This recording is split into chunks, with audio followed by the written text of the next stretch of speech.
What's up, everybody? Marvel the Cross 316 back with another comic book haul, and today, y'all, I'm going to be showing this short stack of comic books here, as I got these from eBay recently.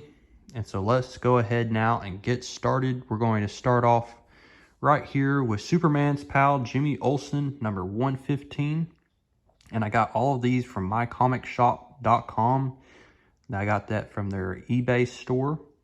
And so let's just see some awesome artwork here. I mean, wow, this is by Neal Adams. I'm adding this book clearly just because I love the cover for this. That's the reason why I bought it.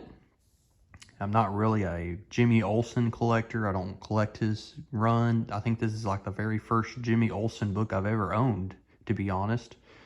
But I bought this book merely because I love the cover. I love the orange, the yellows, the greens, just everything looks super awesome. Neal Adams is one of my favorite comic book artists. And so this one was in very good shape. You can tell it definitely has been used. It's definitely been read, but that's okay with me. It still presents pretty well.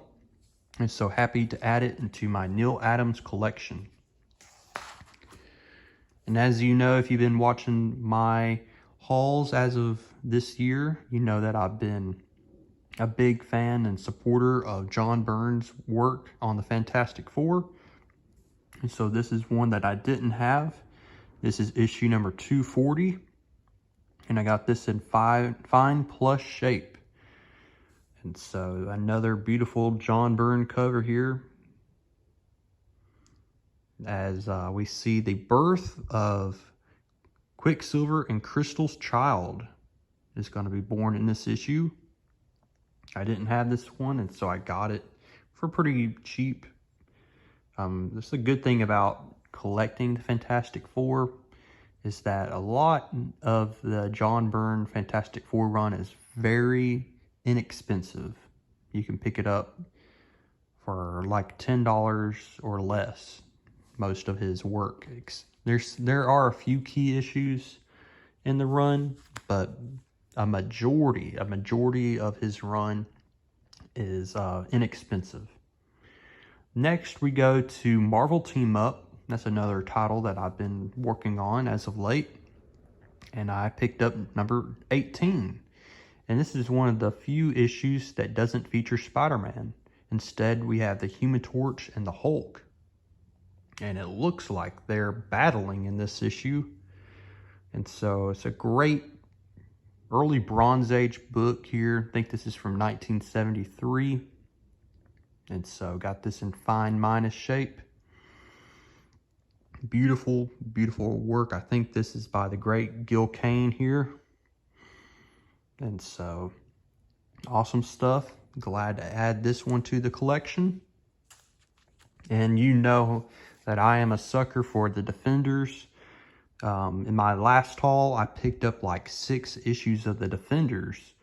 Well, this time I picked up some more Defenders because I really enjoy reading the Defenders. I think a lot of their crazy storylines and stuff is intriguing. And I just like the team overall, with Valkyrie and the Hulk, Nighthawk and Hellcat. Even Doctor Strange makes an appearance here and there. It's a strange group of superheroes, but they're really cool. And I'm looking to, complete that volume one day. And so I'm steadily just chipping away at the Defenders run here. And so I picked up number 71 here. I got this in fine shape.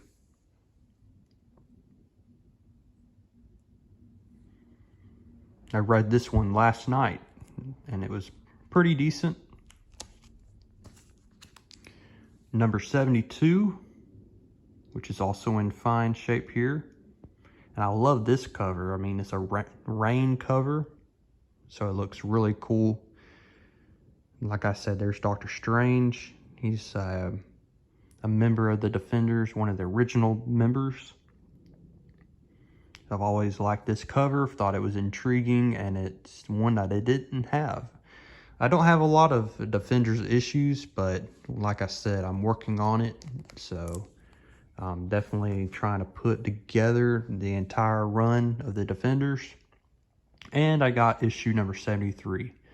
And out of all the outfits that Valkyrie wore, that's my favorite one right here, the white and gold, which was featured in the Thor Ragnarok movie. Valkyrie wore that same style of outfit in the Thor Ragnarok movie. And so that's where they got the idea for the MCU version of the Valkyrie, was from this style of costume right here. That's something that I noticed here.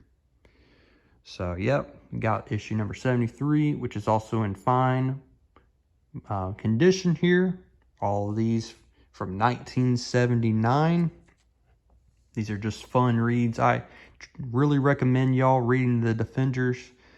You don't have to take them too seriously, and it's just fun reading. All right, y'all. Now here we get into some good stuff here. We got 2 books left, and I'm a sucker for John Byrne's work on the X-Men as well. Now, compared to the Fantastic Four, his work on X-Men is pretty, it's a pretty penny you're going to have to pay.